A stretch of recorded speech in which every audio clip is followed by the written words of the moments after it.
Саламатсыздарбы? Күнгө шейшемби Супер ТВда Серип Чекиткейжи сайтынан алынган кечки жаңылыктардын топтому менен тааныштырабыз. Бүгүн 21 сентябрда укук тартиби кылмыштуулук менен күрөшүү боюнча парламенттик комитеттин жыйыны болуп өттү. Жыйында президент Садыр Жапаров каршы пикир менен укук бузуулар жана кылмыш кодексин парламентке кайтарып бергени маалым болду. Башкы прокурор Курманкул Зулушев көзөмөлдөөчү орган мамлекет башчысынын каршы пикирине толук макул экенин билдирди. Ал эми депутат Мирлан Жээнчороев президенттин сунушун изилдегенин, туура пикирлер бар экенин, бирок талкуулоо үчүн макулдашуу комиссиясы керек болгон пункттардагы бар экенин белгиледи. Ал пункттарды тизмектей баштаганда Зулушев ага комментарий бере баштады. Бирок микрофондун үнү өчүрүлгөндүктөн ал так эмнени айтып жатканы түшүнүксүз болду. Мен жаш бала эмесмин, издөөгө берем дегендей. Мен түшүнөм, эбегейсиз бийликке ээ болуп турасыз. Сиз бийлигиңизди пайдаланбаңыз, Курманкул Токторалиевич. Айтып коеюн, сиздин жанагы камчыке. Могу Мирланга бир нерсе таап берчи. Телим укпай жатыр дегенде. Андай кылбаңыз, бул күн да өтөт, деди Мирлан Жээнчороев. Камчыкеден ушул сөздү далилдеп бериңиз. Мен команда бербейм эч кимге. Команда болсо сизге таап берип коюш оңой эле, деди Курманкул Зулушев. Яндекс такси Кыргызстандын аймагында миллиондогон акча таап жатат. Бул тууралуу бүгүн 21 сентябрда комитет жыйынында депутат Акыл Кемелов билдирди. Чет элдик компания бир тиркеме менен акча төлөбөй жүргөнү, негизи мамлекетке салык төлөшү керек. Монополияга каршы агенттик менен чогуу иш алып баруу керек деп ойлойм. Себеби тыгын маалында жарандардын такси кызматына муктаждыгы болуп турган учурда жарандарга бааларды өтө жогору коюп жатышат. Башка эмне кыла алмак эле? Шашылыш болсо чакырышат да деген ойдо болуп жатат да. Такси кызматы бааларын өтө жогорулатпашы керек, жарандарды кыйнабашы керек, деди ал. Бишкекте жол киренин арзандыгынан автобустун айдоочулары маршруттук линиясын таштап кетип жатышат. Бул тууралуу вице-мэр Русланбек Акылбеков комитет жыйынында билдирди. Учурдагы жол акысы менен аларга иштөө пайдасыз, балким жайында кичүү автобустардын жоголуп кеткенин байкасаңыздар керек. Алар Ысык көлгө тоолорго барышат, аларды менчик мектептер жалдашат. Бул алар үчүн көбүрөөк пайдалуу, деди ал. Ал кошумчалагандай, мэрия транспорт тармагына инвесторлорду тартуунун үстүндө иштеп жатат. Биз аутсорсинг боюнча рыноктун 60%-ын жабууну каалайбыз. Эка жүргүнчүлөрдү ташуу менен 1000 автобус. Green Bus жоопкерчилиги чектелген кому менен 350 автобус жеткирүү боюнча келишим түздүк, деди ал. Буга чейин жүргүнчү ташуучулар жол акыны көтөрүп берүү талабы менен иш ташташкан. Ал эми мэрия бул маселени сентябрь айына чейин чечүүнү убадалашкан эле. Нарын шаарынын мэри Самарбек Болотбеков эч жакка кетпөө тил каты менен бошотулду. Бул маалыматты журналисттерге өзү тастыктады. Маалыматка караганда мындай чечимди 1-май райондук соту чыгарган. Ал убактылуу жашаган жеринен тергөөчүнүн прокурордун соттун уруксатысыз кетпөөгө, сотко чейинки өндүрүшкө тоскоолдук кылбоого, белгиленген мөөнөтүндө чакыруу боюнча келүүгө милдеттендирилгени маалым болду. Болотбеков 2020-жылы өткөн парламенттик шайлоо учурунда алдамчылык кылуу фактысы боюнча кармалып, УКМКнын убактылуу кармоочу жайына киргизилген.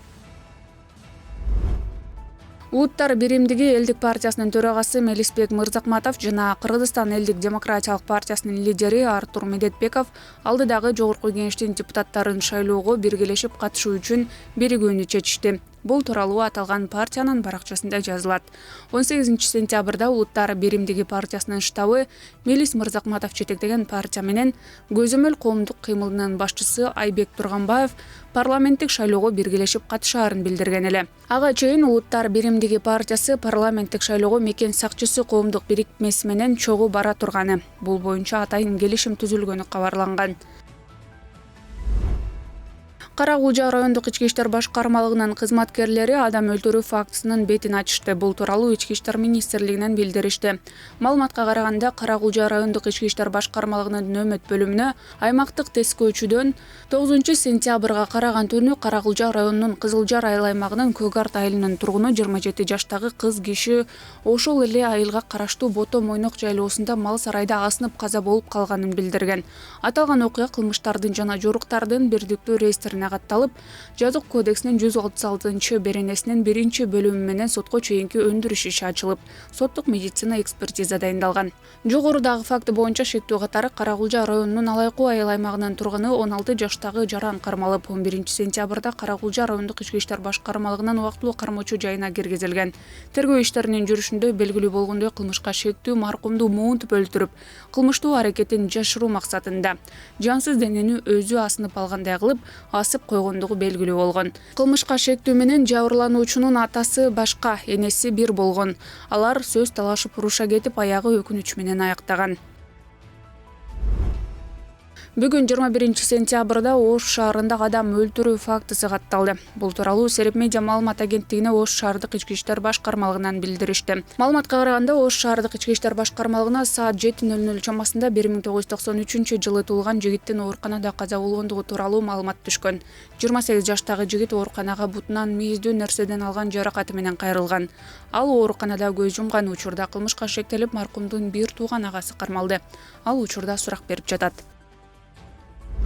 Кара Бура райондук ички иштер бөлүмү тарабынан өзгөчө оор кылмышка шектелген Жаран изделүүдө. Бул тууралуу Талас облустук ички иштер башкармалыгынан билдиришти. Ошол жылдын июнь айында Кара Бура районунун 1971 туулган тургуну Беримкулов Бактыбек Настаевич өзгөчө оор кылмыш ишин жасагандыгы үчүн ички иштер органдарынан изин жашырып качып жүрөт. 1-июлда ага карата издөө жарыяланган. Белгилери бою 165-170 см, денеси орто түзүлүштө. Бетинин түзүлүшү тоголок. Кара Бура райондук ички иштер башкармалыгы кандайдыр бир маалымат болсо, төмөндөгү байланыш телефондоруна кайрылып коюңуздарды өтүнөт. Телефон номерлары 0556 76 76 же 102 кызматына чалсаңыздар болот.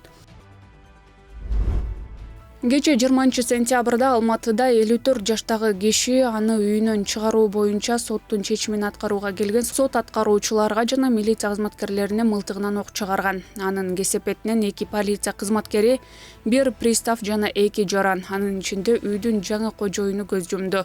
Бул тууралуу Казакстандын жалпыга маалымдоо каражаттары жазып чыгышты. Маалыматты полиция тастыктап, окуя Ала Тоо районуна караштуу Акбулак Кичи районундагы үйлөрдүн биринде болгонун, 1967 туулган тургун ок чыгарганын билдирген. 5 адам, анын ичинде 2 полиция кызматкери кызматтык милдеттерин аткарып жатып октон жарадар болуп каза болгон деп билдиришти полициядан. Акыркы сутка ичинде өлкө боюнча 89 адамдан коронавирус аныкталды. Бул тууралуу Саламаттыкты сактоо министрлигинен кабарлашты.